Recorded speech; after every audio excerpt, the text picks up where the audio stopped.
Hello guys, it's me again, Ascara Car. Ayan, welcome back again sa aking panibagong video live update, guys. For today's video, guys, ay sasamahan nyo kaming kumain sa labas with Kako Booker. And before anything else, and of course, hindi yan mawawala. Hindi yan mawawala yung retouch na yan. Siyempre, mag-aayos tayo while waiting sa aking Kako. Para maayos naman tayo tignan, di ba? And on the way na kami, guys. At ayan na nga, guys, nandito na tayo sa Southside Street Korean Grill Located pala sila sa 3rd Avenue, Tagum City, near Fatima Church. And of course, guys, may mga main dish silang pagpipilian dito. Pwede kayong kumuha dito. Unlimited sila lahat dito while waiting sa niluto nyo. At ang sasarap ng mga karne nila. Hi, Kako! Ayan, hindi na siya mapaawat. Kumuha na talaga siya ng maraming karne na yan. At inumpisahan niya na mag-grill. And of course, hindi ako magpapahuli. Dapat may entry din ako ng ganyang activity na yan. Na kuha-kuha ng mga karne, mga chicken at mga shrimps. At ang sasarap talaga tingnan ng mga karne nila dahil napaka-fresh at napaka-nipis ng pagkakat nila. Dinamihan ko na pala ang paglagay ng mga karne at chicken dyan, guys, para hindi na ako pabalik. At kumuha muna pala ako ng chicken, guys, while waiting sa ating niluto. Kumuha ako ng chicken buffalo wings. And of course, and fairness, ang sarap. Napakasulit ng bayad mo dito, guys, kasi unlimited sila lahat dito. Ayan na, guys, nagsimula na akong mag-grill. Huli ka, Balbon, ang laki ng bunganga mo dyan.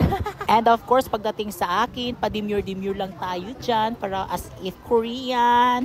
And of course, guys, nandito na tayo sa exciting part. Kakain na tayo. Eto na. Siyempre, i-mix natin yan. Yan ang ating first bite. Ready? Go!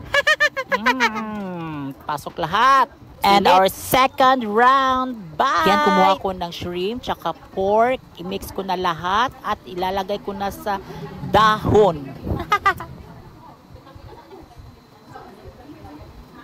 At ayan na, guys, ready na. Isusubo na natin. At syempre, mas pasarap ang kain mo dyan, guys, pag isubo mo lahat-lahat dyan.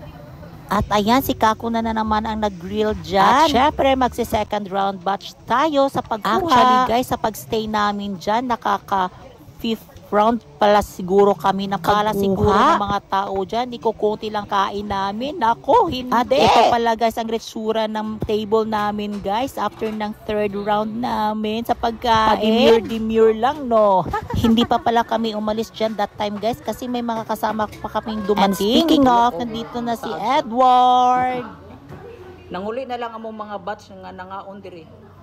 At nandito din ang family namin, si Parlaling.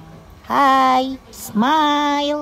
At nandito din si Kuya Eric at saka si Ate Hana. At ayan na nga, guys, after 4 hours of staying, tapos na din kaming kumain. Napakasulit talaga dito, guys. 100% akong marerecommend dito. So dito na lang muna, guys, and thank you for watching. Sa muli nating pagkikita. Paalam, guys. Good day and good night.